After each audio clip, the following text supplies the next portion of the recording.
Setelah difitnah mertua dan ipar, aku meminta cerai saat itu juga. Inilah kisahnya. Tadi, bukan hanya ibu yang melihat Oji masuk ke kamar kalian, Santi juga ikut melihatnya. Jadi, jangan kamu pikir ibu mengada-ngada, timpal ibu mertua yang membuat wajah suamiku semakin memerah. Iya, Ga. Istri kamu itu sudah kelewatan, sampai sopir dimasukin ke kamar saat kamu sibuk bekerja banting tulang buat dia. Kali ini, Kak Santi yang memberi penjelasan dengan wajah tak kalah sangar dari ibu. Sementara Oji, yang awalnya menunduk, kini mengangkat wajah dan terlihat siap memberi penjelasan. Wajahnya tampak lebih merah dari Mas Erga. Wajar, tentu saja dia harus marah, sebab dituduh yang bukan-bukan. Apalagi untuk sesuatu yang murahan. Kurang ajar, kalian. Kamu lagi Oji, sudah kuberi pekerjaan, tapi kau malah bermain belakang dengan istriku. Dan kamu Naura, aku tidak menyangka ternyata kamu semurah itu. Tidak bisa menjaga kehormatan saat suami tidak ada. Pengkhianat! Suara Mas Erga menggelegar ke seluruh ruangan, tempat kami di sidang. Sekilas aku sempat gemetar, namun, ketakutan ini berusaha kutepis mati-matian. Dengan ekor mata aku memberi kode pada Oji yang berada di ujung sofa yang sepertinya siap menyampaikan pembelaan. Setelah membaca kode dariku, laki-laki yang usianya beberapa tahun lebih muda dariku itu terpaksa kembali bungkam. Maaf, Oji, tapi aku harus memanfaatkan keadaan darurat ini dengan sebaik mungkin. Kenapa kalian diam? Hah? Benar kan? Kalian telah lancang bermain kotor di belakangku? Tanya Mas Erga dengan suara meninggi. Pertanyaan yang lebih mirip tuduhan. Untung saja putri kecilku sudah terlelap di kamarnya. Sehingga tidak melihat kegilaan ayahnya. Apa laki-laki itu lupa? Tadi pagi sebelum berangkat kerja dia sendiri yang menyuruhku meminta tolong Oji atau Kang Diman untuk memperbaiki keran wastafel kamar mandi kamar kami. Ternyata secepat itu suamiku pikun, padahal usia pernikahan kami baru 5 tahun. Meski baru 5 tahun, bagiku pernikahan yang kujalani ini sudah terlalu lama. Dengan fisik dan batin yang lelah maksimal setiap harinya. Bukan hanya kali ini saja aku disidang oleh mereka. Hal semacam ini sudah berulang kali kualami jika tiap Mas Erga pulang kerja mendapat pengaduan dari ibu dan Kak Santi. Jika tidak memberi uang untuk ibu arisan misalnya, atau tidak ke rumahnya untuk membantu memasak, karena rumahku yang berantakan saat mereka datang, dan karena banyak kejadian lain yang tidak sesuai dengan keinginan ibu. Kami tinggal terpisah dengan posisi rumah bersebelahan, tapi rasanya sama saja seperti tinggal satu atap dengan mereka. Ibu dan Kak Santi terlalu ikut campur, dan sikap Mas Erga yang mendukung kelakuan ibu dan saudaranya. Itu semua demi kebaikanku, katanya. Padahal, mereka ingin menyiksa batinku, karena aku bukan menantu yang diinginkan untuk menjadi istri anaknya.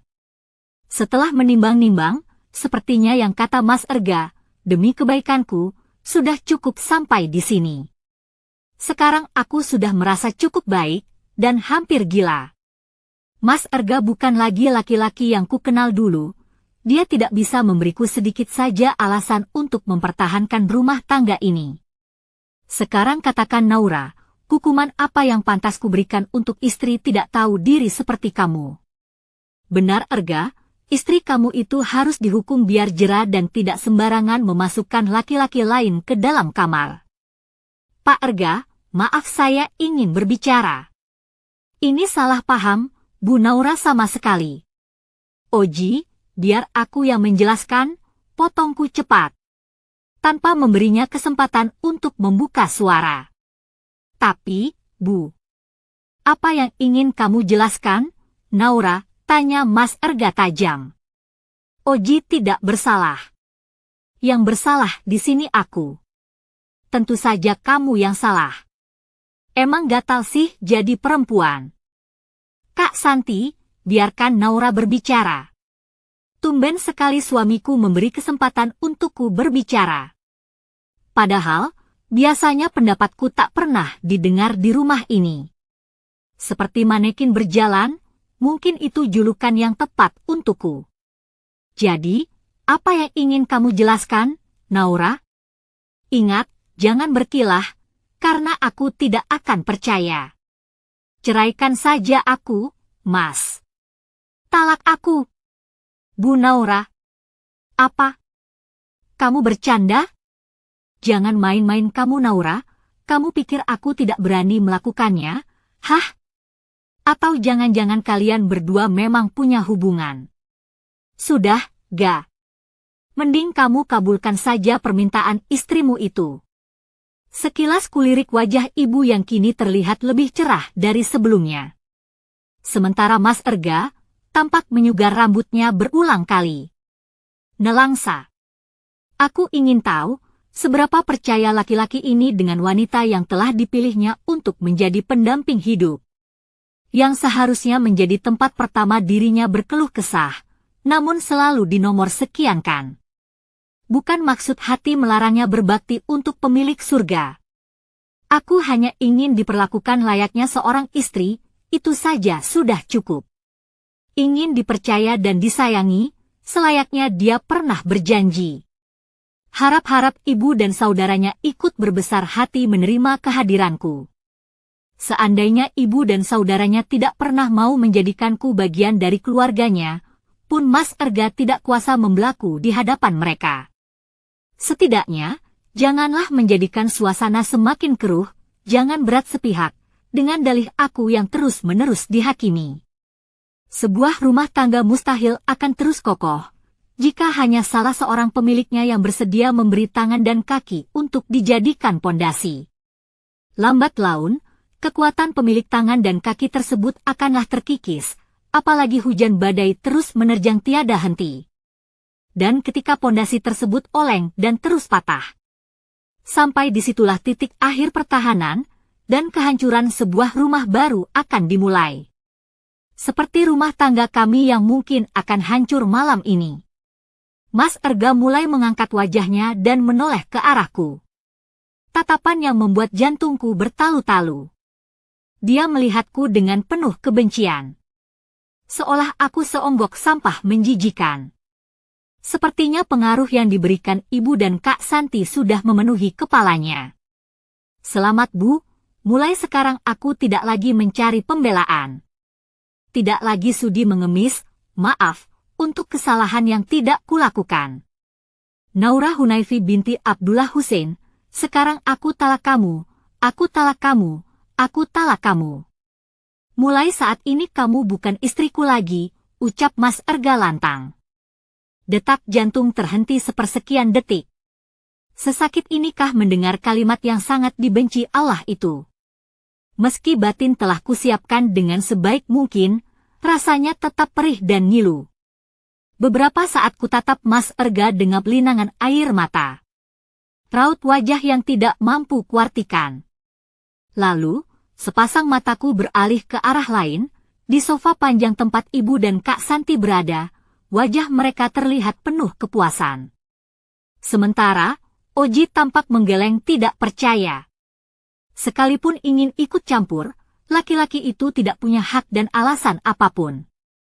Baiklah, mungkin memang begini akhir kisah kami. Mas Erga baru saja menjatuhkanku talak, dan ibu mertua seperti mendapat durian runtuh. Air mata yang terus mengalir di pipi lekas kuhapus dengan kasar, aku tidak boleh lemah di hadapan mereka.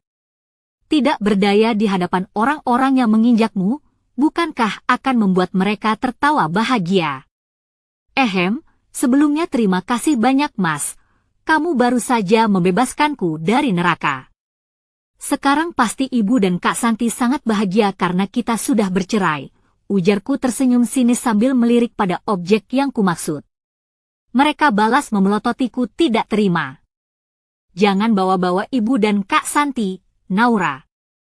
Kita bercerai karena kesalahan kamu sendiri, bukan karena mereka, bantah Mas Erga terdengar emosi. Hingga orang-orang yang dibelanya tersenyum senang. Lihatlah, laki-laki itu bahkan sama sekali tidak menyesali keputusannya. Tentu saja aku tidak boleh menyalahkan siapapun selain diriku sendiri, Mas. Bukankah kamu, Ibu ataupun Kak Santi, kalian tidak pernah bersalah? Di rumah ini hanya aku satu-satunya orang yang bisa disalahkan, sisanya adalah para manusia sempurna sehingga tidak melakukan kesalahan barang sedikit pun, bukankah begitu? Heh, jaga ucapan kamu, ya? Berani sekali kamu menyindir kami. Dasar anak tidak tahu sopan santun, berangkat Santi. Sepertinya wanita itu berhasil termakan emosi mendengar sindiranku. Menyindir, aku hanya menyampaikan fakta yang kualami selama 5 tahun terakhir berada di rumah ini. Tinggal dengan orang yang tidak bisa memanusiakan manusia lain ternyata sangat menyesakan. Aku ragu apakah selama kalian mengenyam bangku pendidikan apakah hal tersebut tidak diajarkan. Mereka terlihat panas mendengar ucapanku. Tak terkecuali Mas Erga, laki-laki yang baru saja menjadi mantan suami beberapa menit yang lalu. Laki-laki yang hanya bisa memberiku penderitaan selama berada di sisinya. Jaga ucapanmu, Naura. Pak Erga, jangan pernah menyentuh Bu Naura. Tangan Mas Erga bersiap melayang ke wajahku andai Oji tidak menghentikannya. Siapa kau berani memerintahku? Iya tuh. Heh, kamu hanya seorang sopir, tidak punya hak ikut campur urusan majikan, ya, sahut ibu yang ikut bangun dari sofa.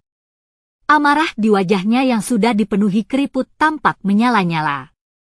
Mulai sekarang saya mengundurkan diri, seru Oji yang membuatku kaget sekaligus merasa bersalah. Gara-gara aku, laki-laki baik itu ikut kehilangan pekerjaannya.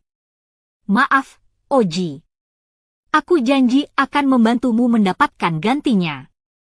Wah, demi kekasih gelapmu kau rela berkorban sampai sejauh ini, ya? Keren.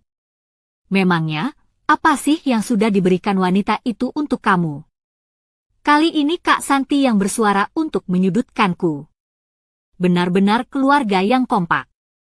Haha. Biarpun aku tidak diperlakukan dengan baik oleh adikmu, aku masih bisa menjaga harga diriku sebagai seorang istri untuk tidak menjalin hubungan dengan laki-laki lain.